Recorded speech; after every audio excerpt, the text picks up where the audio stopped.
కథ ఏంటి bro? It's latest comedy track darling. Godown అనేది నేను ఫుడ్ నాకు మిగిలినది పెట్టుకోవడానికి చేసుకున్నా. సరే ఫుడ్ అంటున్నారు. నేను గెలిచి గేమ్లో నేను కూడా గ్రూప్లోని గెలిచిన ఫుడ్ని మాత్రమే నేను దాచుకున్నా. నువ్వు నీ గ్రూపు నా ఫ్రెండ్స్ అని నువ్వు ఎలా ఒక సపరేట్ డివిజన్లో ఉన్నప్పుడు అవును నా దగ్గర ఉన్న ఫుడ్ని కూడా నేను నా ఫ్రెండ్స్కి ఇచ్చుకొని తినాలనిపిస్తుంది. తప్పేముంది అందులో? రూల్ ఉందా ఇవ్వమని?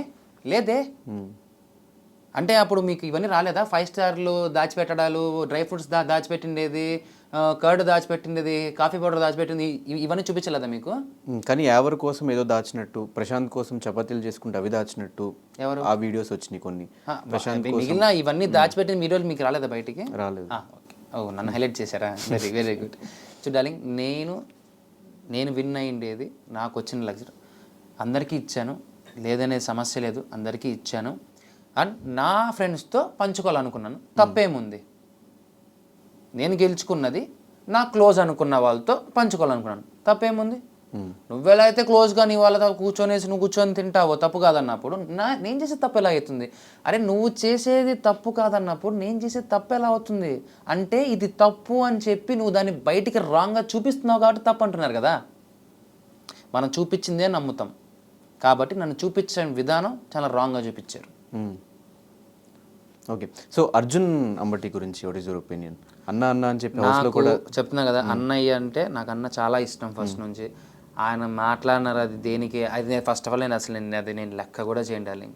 నాకు చెప్పా కదా, ఇక్కడ ఒక్కసారి ఇరుక్కుపోతే అన్న అంటే అన్నే, తమ్ముడు అంటే తమ్ముడే, అక్క అంటే అక్కే, ఫ్రెండ్ అంటే ఫ్రెండే.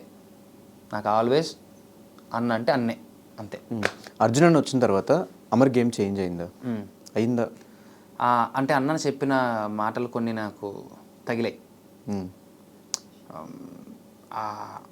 అంటే ఆ మాటలు నామినేట్ కూడా చేసి చెప్పాల్సిన అవసరం లేదనుకో, కానీ అన్న నామినేట్ చేసి చెప్పాడు. ఎందుకంటే స్ట్రాంగ్గా ఉంటుందని చెప్పాడు. ఓకే, యాక్సెప్టెడ్, తీసుకున్నా.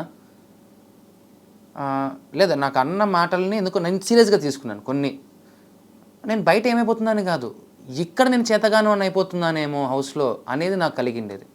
సో నేను చేతగాని వాడిని కాదు అని చూపించడానికి నేనేం మార్చుకోలేదు. ఆ సిచ్యువేషన్స్ బట్టి నేను వెళ్ళిపోయాను అంతే. అలాగే మళ్ళీ బౌన్స్ బ్యాక్ అయిన సిచ్యువేషన్ ఏంటి హౌస్లో? బౌన్స్ బ్యాక్ అదే జిలేబీ పిలువం గులాబీపురం, అక్కడ నుంచి బౌన్స్ బ్యాగ్ ఫ్లోట్ అండ్ సింక్లో కొద్దిగా డౌను. ఇంకా తర్వాత నుంచి నేను లేస్తూనే ఉన్నాను, ఎక్కడ తగ్గలేదు నేను. మిగతా వాళ్ళు కొంతమంది కనపడలేదు అనుకుంటా, ఏం ఆడాడు ఏం ఆడలేదు కదా అని అంటున్నారు కదా. వాళ్ళు ఏం ఆడారు ఫస్ట్ వాళ్ళని చూసుకోమను. ఏమీ ఆడుకోకుండా వాళ్ళు కూడా వచ్చారు కదా అక్కడి దాకా. ఏం ఆడారు? ఏమీ ఆడలేదు. 12 గేములు 13 గేములు ఆడాం మేము, అవునా? మొత్తంలో అన్ని గేములు నేను ఆడినా, అన్ని గేములు నేను నించున్నా. ఎలా వస్తే ఏంటయ్యా, సామధాన భేద దండోపాయాలో నేను చేసుకున్నాను. నా టాలెంటు. నీకు లేదా టాలెంటు? అక్కడ నేను అనేవాడిని ఉండకూడదు. నేను అనేవాడిని అడ్డం, పెద్దానికి అడ్డం పడిపోతాడు, ఈ పెద్దానికి వచ్చేస్తాడు. అసలు ఈడే లేకుండా పోతే అని ఎన్నిసార్లు అనుకున్నారు? నన్ను ఎన్నిసార్లు తీసి పక్కన పెట్టాలనుకున్నారు? ఎన్నిసార్లు నన్ను బయట పంపించాలనుకున్నారు? అవ్వలా. వాళ్ళు చేసే టాంట్ వల్ల నేను ఇంకా రఫ్ అయిపోయాను, ఇంకా రాడ్ అయిపోయాను. మళ్ళీ నేను ఆడా కదా ఫినాలే ఆస్తరాకు మొత్తం నేను 12 గేములు నేను లాస్ట్లో నించున్నా కదా, మొత్తం అన్ని గేముల్లో నించున్నా కదా. సో నేను క్యాప్టెన్ అవ్వడంలో టాప్ 2 రావడం తప్పేముంది? మరి ఏమీ ఆడుకోకుండా అక్కడ దాకా వచ్చారు కదా, వాళ్ళని ఏమంటావు?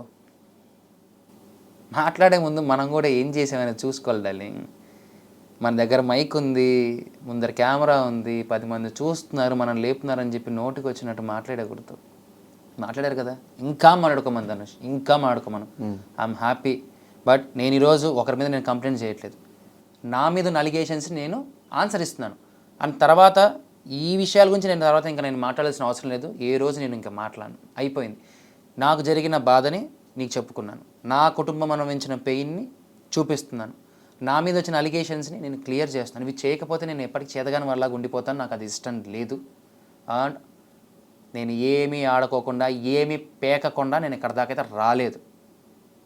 ఓకే, అందరితో కంపేర్ చేస్తే ఆడానమ్మా, ఆడే వచ్చా, ఏమీ ఆడుకోకుండా వచ్చి మాట్లాడే వాళ్ళ సంగతి నేను పట్టించుకోను. ఎవరైనా హౌస్లో మాస్క్ పెట్టుకుని ఆడారు అనిపించిందా? మాస్కులు అంటే నేను చెప్తా చూడు, ఆ సిచ్యువేషన్లో వాళ్ళు ఆ వారంలో ఎలా ఉండాలనుకుంటున్నారో అలా ఉన్నారు. అది వాళ్ళకి బాగా ఎక్స్పీరియన్స్. ఎందుకంటే కొన్ని వీడియోలు వచ్చాక చూసా బయట, ముందే చాలా వీడియోలు బాగా అలాంటి మనకు రాలే. కలిసి ఉన్నా సరే తెలుసున్నా సరే మేము తెలుసని ఒప్పుకునే మాట్లాడుకున్నామా, హ్యాపీగా ఉన్నామా, నాకు రాలేదయ్యా. కొంతమంది ఇలానే ఉంటారు, అలా చూస్తూ ఉంటారు. కొంతమంది ఎందుకు మాట్లాడతారో తెలియదు, కొంతమంది ఎందుకు మాట్లాడరో తెలియదు. దర్ ఓన్ ప్లే, అది నాకు అనవసరం. నేను మాత్రం ఇంతే. I don't have any masks, నాకు అవసరం లేదు. నా ముఖాన్ని కప్పుకుంటే నేనేం చేయలేను, నా వల్ల కాదు అది. కానీ అన్నీ నాకే రావాలి, అన్ని టాస్క్లు నేనే ఆడాలి, ఏదన్నా బిగ్ బాస్ ఏమైనా ఇచ్చినా కూడా, ఏదన్నా ఎలక్షన్స్ టైప్లో ఏమైనా పెట్టినా కూడా నాకే ఓట్లు వేయాలి మీరందరూ, ఈ మైండ్ సెట్ ఎందుకు ఉంది బ్రో? ఈవెన్ శివాజీ గారు కూడా చెప్పారు, ఎందుకు అన్నీ అట్లా అడుక్కుంటున్నావు, వదిలేసి అని చెప్పి మీకు డైరెక్ట్గా చాలాసార్లు చెప్పారు. ఎక్కడ అడుక్కున్నానంటే నేను క్యాప్టెన్సీలో నా బాల్ కొట్టద్దని అడుక్కున్నాను నేను. అంతే. అడుక్కోవడం అంటే అవును, ఒకానొకసారి నాకు సార్ కూడా అన్నారు, నువ్వు అడిగావా, నువ్వు అడిగితావా, నీదేమైనా హెల్ప్ చేయవు, నువ్వు అడిగావా, అడిగితే ఎవరైనా చేస్తారు, అడగకుండా ఎవరు చేయరు కదా అన్నారు కదా. అడుగుతున్నాను, తప్పేముంది అందులో? ఇదే మా శివాజీ గారు తర్వాత అడిగితే బెడ్ దగ్గర స్ట్రాటజీ అని చెప్పారు. ఏది అది చెప్పనా, అది నామినేషన్ సంబంధించిన పాయింట్. దాన్ని చాలా రాంగ్గా పోర్ట్రేట్ చేశారు, నిజం చెప్తాను. అది నామినేషన్ సంబంధించిన పాయింట్. అరే నామినేషన్స్లో నువ్వు ఏం మాట్లాడతావరా, అసలు ఎవరు కానీ కన్ఫ్యూజ్ చేసేపోతారా, నువ్వు అది మాడితే నా వరకు వస్తే నేను నిన్న చెప్తానన్నా. అది నామినేషన్స్ బయటకు వచ్చిన వీడియో, ఆ ఎపిసోడ్ అదే చెప్తున్నాను కదా. ఆ ఎపిసోడ్ ని ఈ పాటని తీసుకెళ్లి ఈ పాటకి జాయిన్ చేశారు. మరి నిజంగా నన్ను మా టీవీ సపోర్ట్ చేసింటే, నన్ను స్టార్ మా సపోర్ట్ చేసింటే ఇలాంటి ఎడిటింగ్లు ఎందుకు చేస్తారు? సంబంధం లేని ఎడిటింగ్లు ఎందుకు చేస్తారు? నాకు ఎవరు సపోర్ట్ చేయలేదయ్యా, నాకు నేనుగానే వచ్చా, నాకు నేనుగానే ఆడా. నిజం చెప్తాను చూడు, ఈ మాస్క్ ముత్యాలు ఏమీ లేకోకుండా నిజం చెప్తాను, I'm proudly to say that I played. నేను అలానే ఉన్నా. ఎందుకంటే నన్ను చూసిన నా స్కూల్ మేట్స్ కానీ, నా ఫ్రెండ్స్ కానీ, నా ఊరు వాళ్ళు కానీ, మొత్తం ఇక్కడ ఉన్న నా ఫ్రెండ్స్, బయట ఎలా ఉన్నానో లోపల అలానే ఉన్నా.